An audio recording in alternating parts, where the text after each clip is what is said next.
Hoy iniciamos una serie que seguramente nos va a llevar todo el año, que es una serie de sermones basados en el texto, en la epístola de Pablo a los romanos. Una epístola muy importante en la historia del cristianismo. Probablemente no ha habido movimiento de renovación cristiana que no haya sido impactado por la epístola a los romanos. Pero no es una epístola fácil de accesar, ¿no?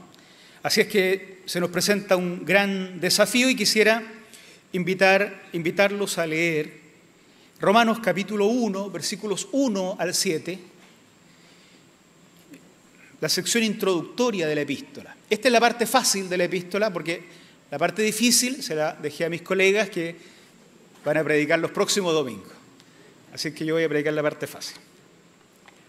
Pablo, siervo de Cristo Jesús, llamado a ser apóstol, apartado para anunciar el Evangelio de Dios, que por medio de sus profetas ya había prometido en las Sagradas Escrituras.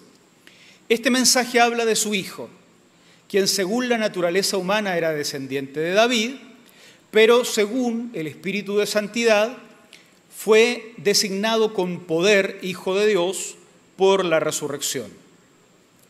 Él es Jesucristo, nuestro Señor.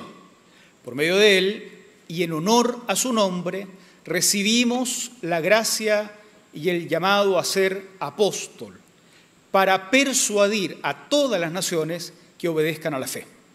Entre ellas están incluidos también ustedes, a quienes Jesucristo ha llamado.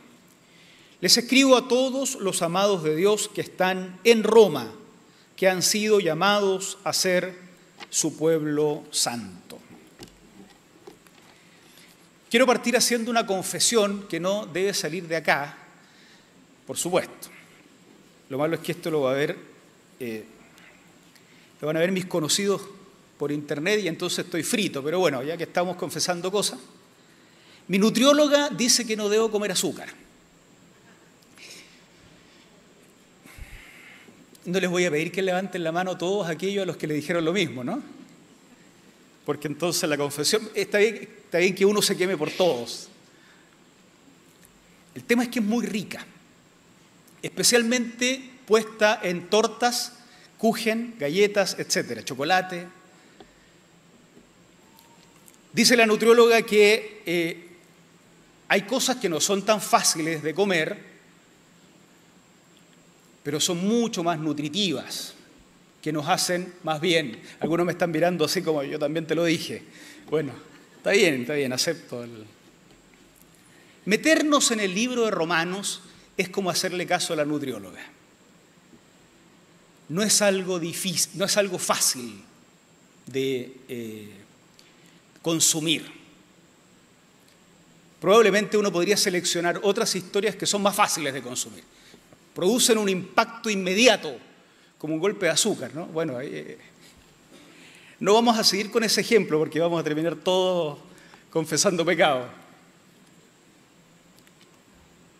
Pero que no hacen bien a largo plazo. Y sin embargo, una nutrición saludable, también desde la perspectiva espiritual, generará en nosotros un crecimiento robusto. Bueno, esto es lo que está en el corazón cuando nos animamos entre todos a meternos a este texto tan difícil como es el de Romanos. La semana pasada hablamos del testimonio, un testimonio frágil, inicial, de alguien que está partiendo en la fe cristiana. Decíamos que ese testimonio frecuentemente no es muy sofisticado, es un testimonio al que no se le puede pedir que sea profundo, pero es suficiente al comienzo. El ejemplo era el del hombre que había sido ciego, ¿se acuerdan? Yo era ciego y ahora veo. Nada más se le podía pedir, nada más debíamos esperar de él. Pero decíamos que es un testimonio insuficiente a largo plazo. Todos partimos así, pero no es esperable que después de un tiempo sigamos sin saber si él es pecador o no, necesitamos evolucionar en ese sentido.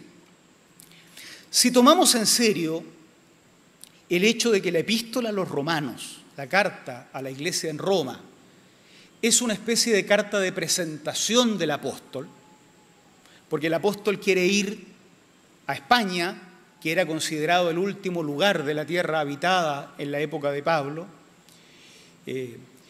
pero necesitaba pasar por Roma, la capital del imperio.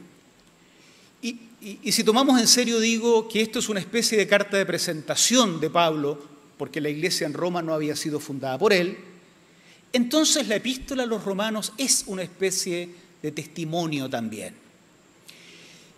Este sí es un testimonio mucho más sofisticado. Pablo no se limita a decir, mire, yo no sé nada más, que era ciego y ahora veo. Pablo se mete en esta carta en las profundidades, en la densidad del Evangelio, pero lo hace precisamente como una forma de testimonio, porque quiere decirle a los romanos, esto es el Evangelio, este es el Evangelio en el que creo, este es el Evangelio que predico, y esto es lo que quiero llevar hasta lo último de la tierra. España, lo último de la tierra en la lógica de la época. Es un testimonio acerca de cuál es la creencia de Pablo sobre el Evangelio de Dios.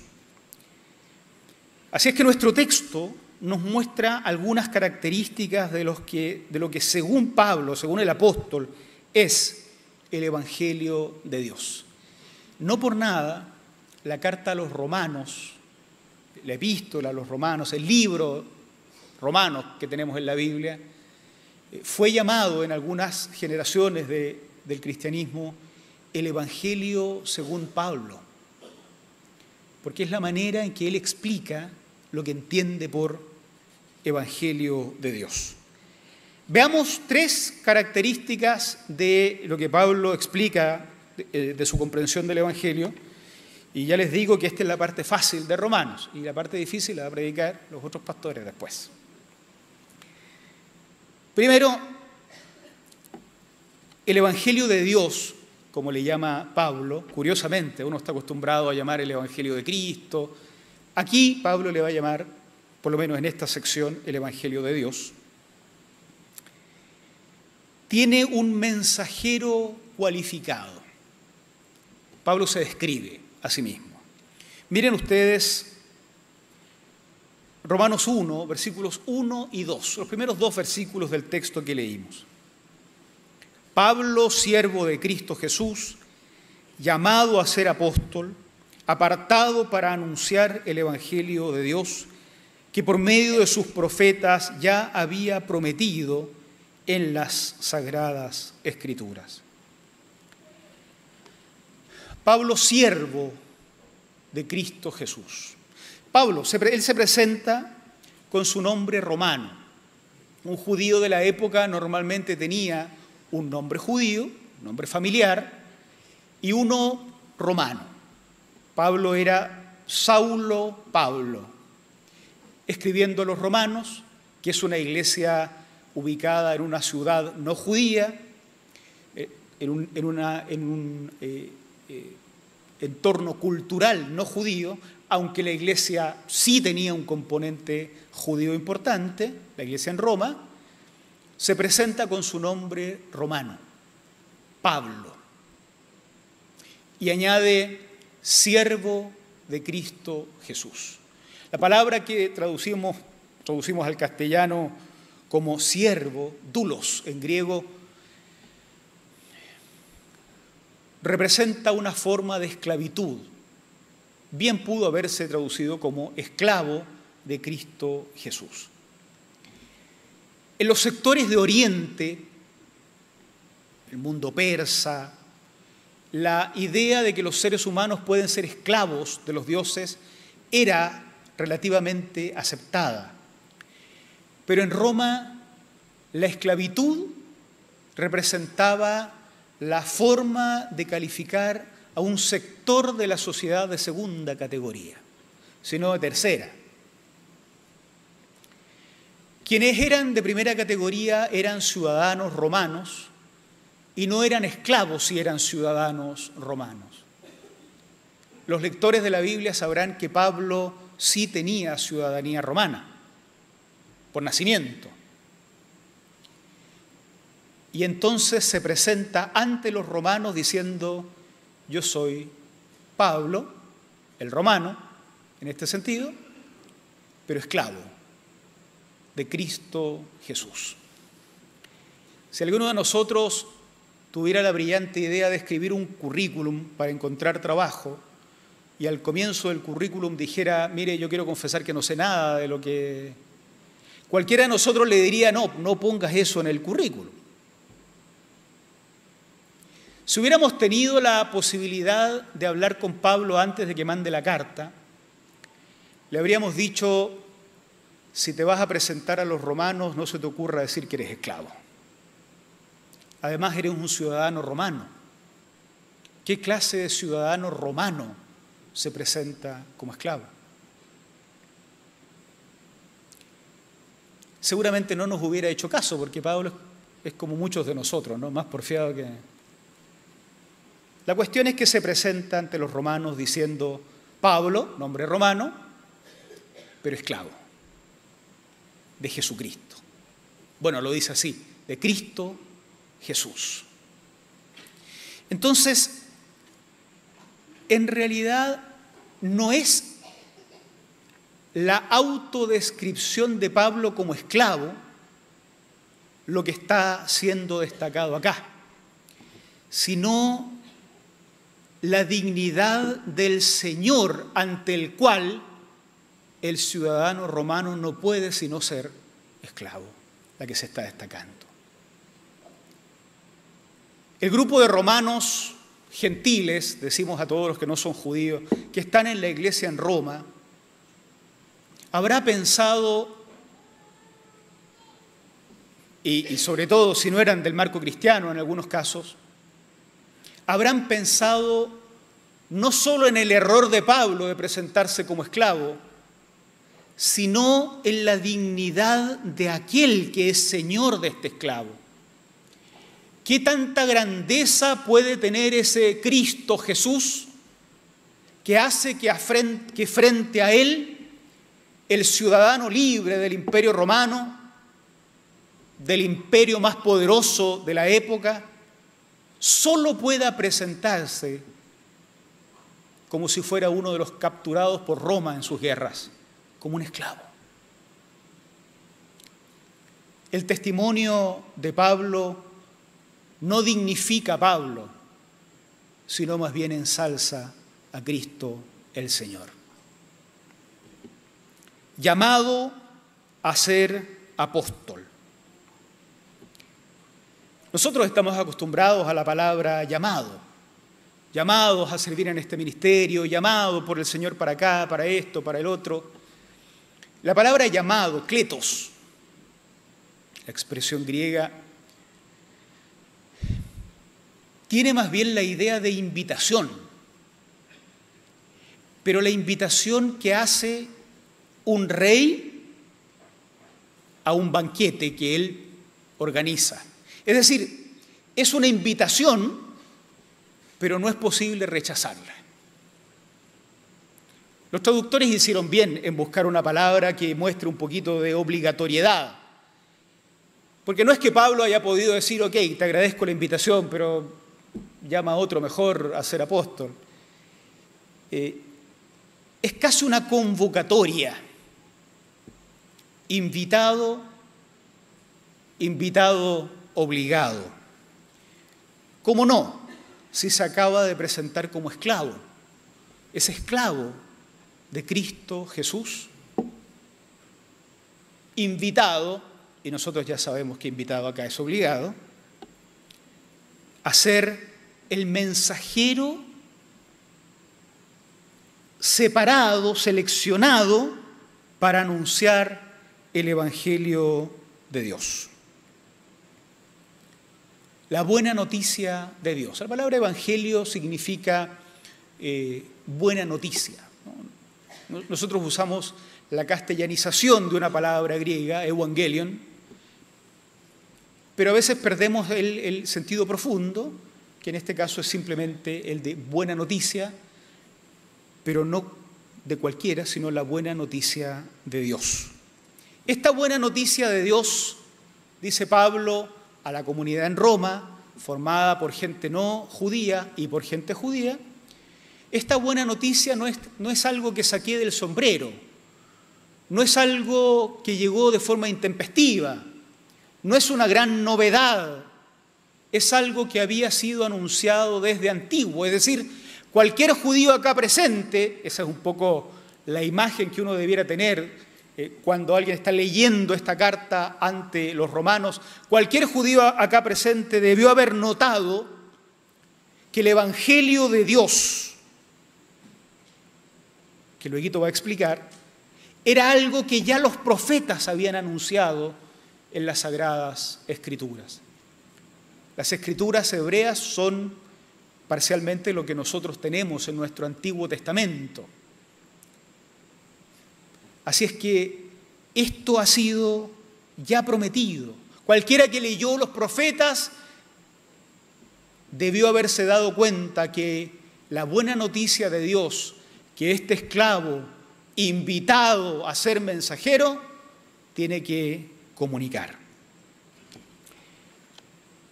Se trata entonces de que el Evangelio de Dios tiene un mensajero cualificado. En segundo lugar, tiene un contenido específico. Versículos 3 y 4. Este mensaje habla de su Hijo, quien según la naturaleza humana era descendiente de David, pero según el Espíritu de Santidad fue designado con poder Hijo de Dios por la resurrección. Él es Jesucristo nuestro Señor. El mensaje que el esclavo de Cristo Jesús, invitado a ser mensajero o a ser apóstol, enviado, apartado para anunciar, el mensaje habla de su Hijo, del Hijo de Dios.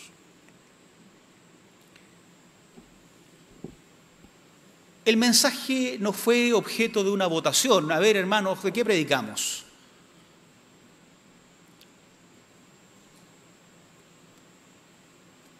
La convocatoria que el esclavo tiene el mensaje que el esclavo tiene que transmitir no es un mensaje respecto del cual él pueda opinar. Tiene un único contenido. Se trata del Hijo de Dios. Este Hijo de Dios, desde la perspectiva humana, desde lo que es ostensible, desde lo que se podía ver, tiene una genealogía que es fácilmente rastreable hasta el rey David. Es decir, es un judío común y corriente. Pero desde la perspectiva de Dios, la resurrección ha hecho ostensible lo que antes no se conocía, que este era el Hijo de Dios. No es que el Hijo de Dios comenzó a ser Hijo de Dios en el momento de la resurrección, pero la resurrección hizo visible lo que era y que estaba oculto a vista de la naturaleza humana. De Cristo es posible extraer muchos elementos importantes. Se puede extraer una ética cristiana, un conjunto de valores morales cristianos. De Cristo se extraen los grandes corpus doctrinarios, las cristologías. Tenemos bibliotecas llenas de las reflexiones cristológicas que se hacen del Cristo. Pero ninguna de esas cosas, ni las doctrinas sobre Cristo, ni la ética fundada en Cristo, ni la moral fundada en Cristo, ni las canciones fundadas en Cristo, ninguna de esas cosas son Cristo. El esclavo ha sido convocado para entregar un mensaje. El contenido de este mensaje es un individuo sin igual, una persona sin comparación, el Hijo de Dios.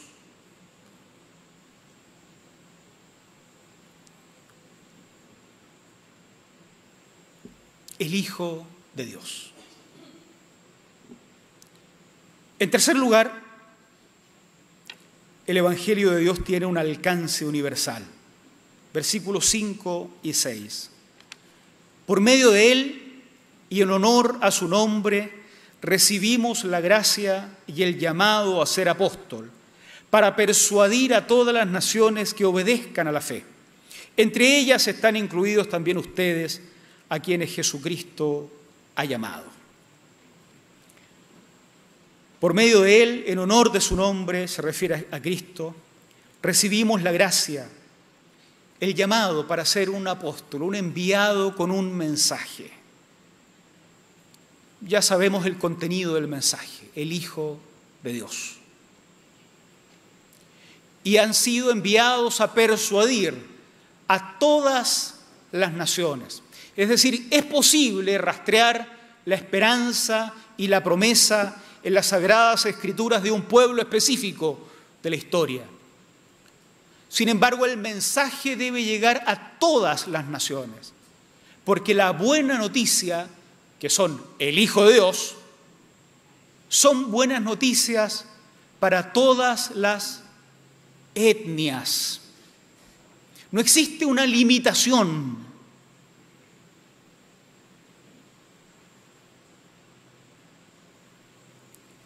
Incluso, dice Pablo, incluso ustedes, los romanos. Qué chocante habrá sido para el Imperio Romano leer a este judío converso como es Pablo, poner a Roma al mismo nivel que todas las otras naciones de la época.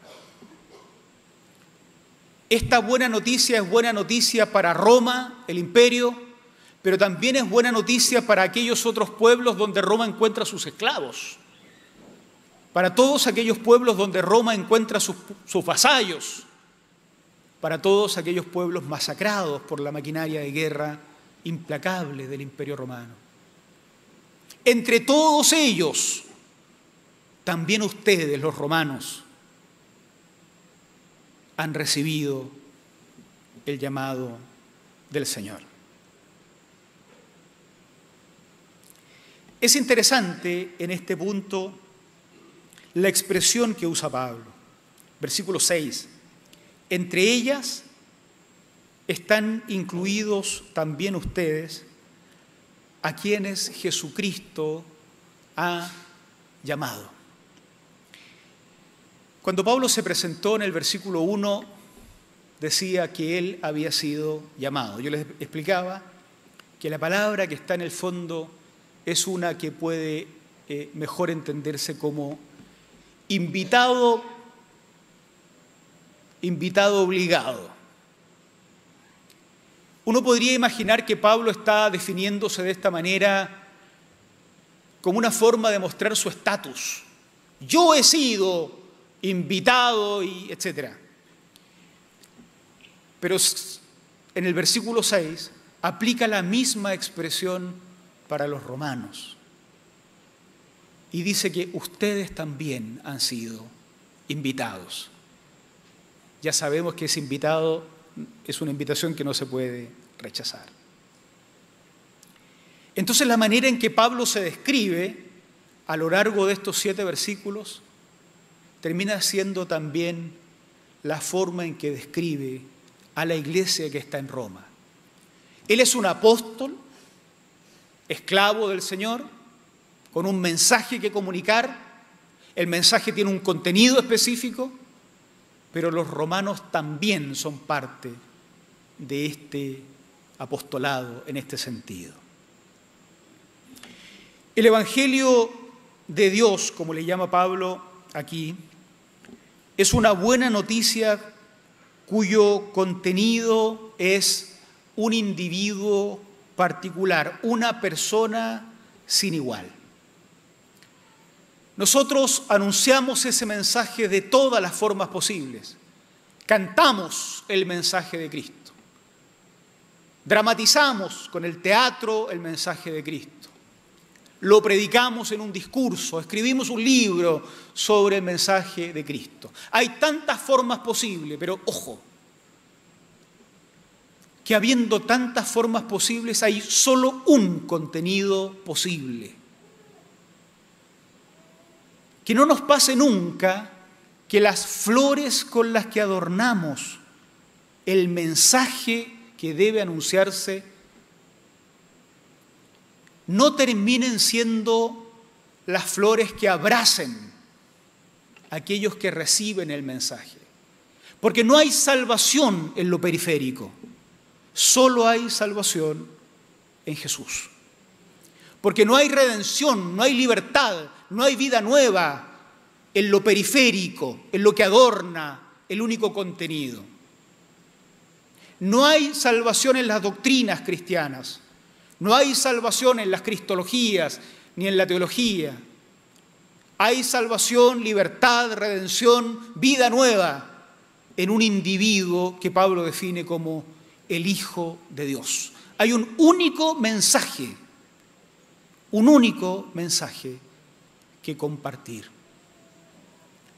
A lo largo de la historia, muchas personas han abrazado las flores con las que se adorna, la ética que surge de Cristo, la moral cristiana. El mundo cristiano evangélico ha abrazado cuanta cruzada moralista hay en el mundo, mezclado con política, mezclado con violencia, con lo que sea.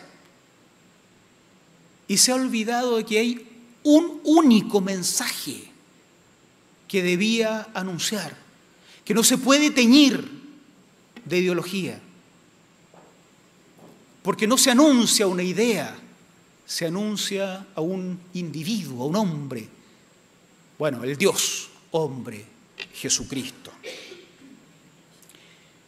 Es fácil confundir al Hijo de Dios, que es el contenido del mensaje, con doctrinas, con éticas, con cuestiones periféricas. Hay un himno que para la Alianza Cristiana y Misionera es muy, muy valioso. Muy valioso. Probablemente sea su himno lema. ¿Alguien se anima a decir cuál es? El Cristo solo. El autor del himno tiene una obsesión con Cristo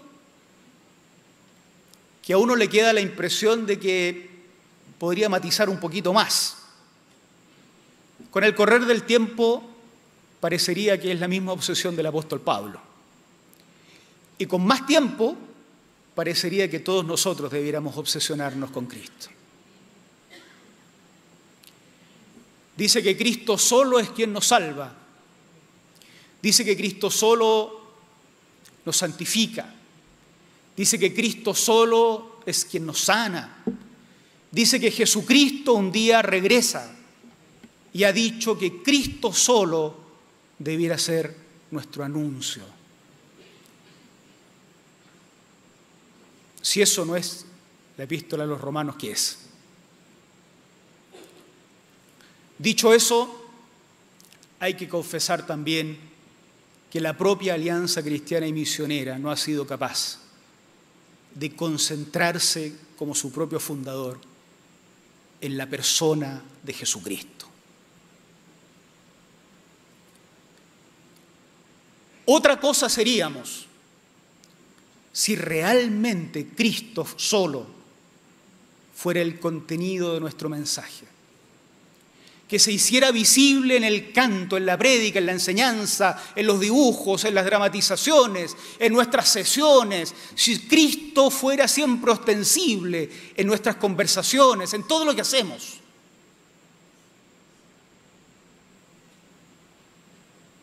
Porque en Cristo hay lo que no hay en ninguna otra parte de la existencia humana.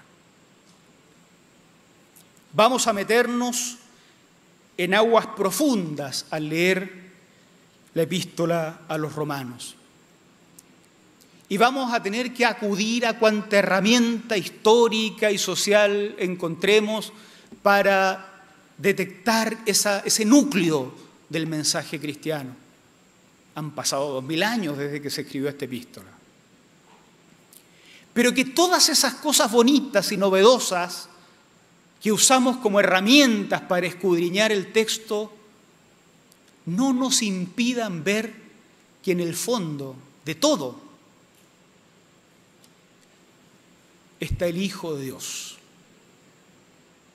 con forma humana, eventualmente colgado en una cruz por nosotros. En Cristo se concentra toda la esperanza cristiana, hermanos, hermanas.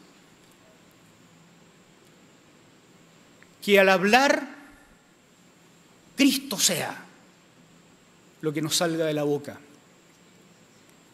Que al narrar las historias de esta iglesia y de otras iglesias, de la fe cristiana, al contar nuestros testimonios, el que solo pueda decir que era ciego y ahora ve, o el que pueda tener un testimonio muy sofisticado, que todos esos, en diferentes lugares del tránsito cristiano, en diferentes momentos del desarrollo cristiano, busquen concentrarse en Cristo, porque el mensaje tiene este único contenido, el Hijo de Dios.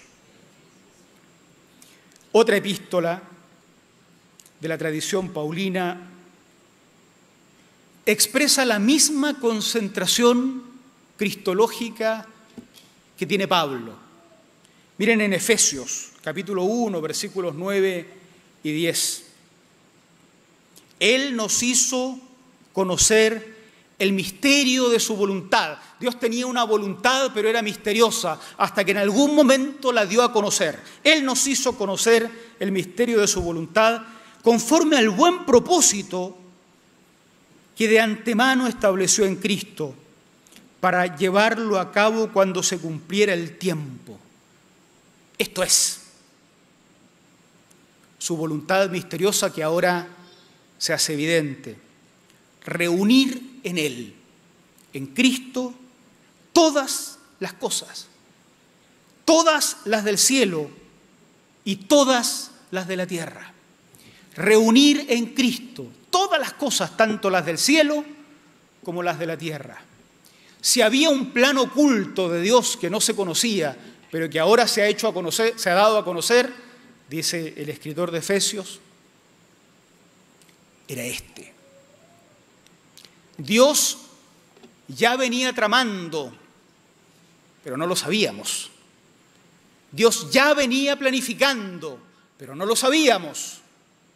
Concentrar toda la historia humana, toda la esperanza humana, todo el dolor humano, toda la acción divina, tanto lo que está en la tierra como lo que está en el cielo, en un único individuo, Jesucristo el Señor. Nosotros, esclavos de Cristo, porque ante Cristo no hay imperio que pueda ser otra cosa sino siervo.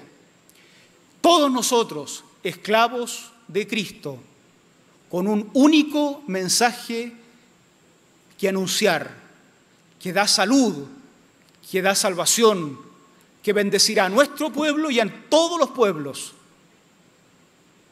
Somos llamados también, invitados obligados a ser comunicadores de Cristo. Que Dios nos ayude. Amén. Oramos. Pónganse ustedes de pie. Oremos al Señor. Gracias, Señor, por todo lo que hiciste. Gracias porque entraste en nuestro mundo pecaminoso, porque entraste en nuestra historia, mostraste que te pertenecía, porque mostraste tu grandeza y sin embargo desde tu grandeza no decidiste consumirnos, sino al contrario, dar tu vida por nosotros. Gracias, Señor, porque no eres como nosotros. Hoy estamos acá reconociendo que somos tus siervos. Y somos tus siervos no porque seamos nosotros humildes, sino porque tú eres muy grande, porque tú eres maravilloso, porque tú eres tan poderoso que frente a ti no queda sino ser siervo. Hoy estamos acá abriendo el corazón para que Cristo se haga visible en nosotros y nosotros invisibles. De tal manera, Señor, que otros puedan, en nuestros tiempos y en nuestros lugares, en nuestras familias, en nuestros trabajos, en nuestra ciudad, en nuestros países, otros puedan encontrarse con el núcleo del mensaje cristiano, con Cristo, tu Hijo. Por eso, Señor, que seamos más invisibles y tú más visible. Porque en ti hay salvación y nosotros la queremos. Porque en ti hay sanidad y nosotros la queremos. Porque en ti hay libertad y nosotros la queremos. Porque en ti hay sanidad, hay salud, hay restauración, hay vida nueva y vida plena y nosotros la queremos. Danos, Señor, que Cristo se haga presente, real, visible en nuestro medio, para que muchos otros experimenten también lo que tienes como buena noticia. En el nombre de Jesús oramos. Amén.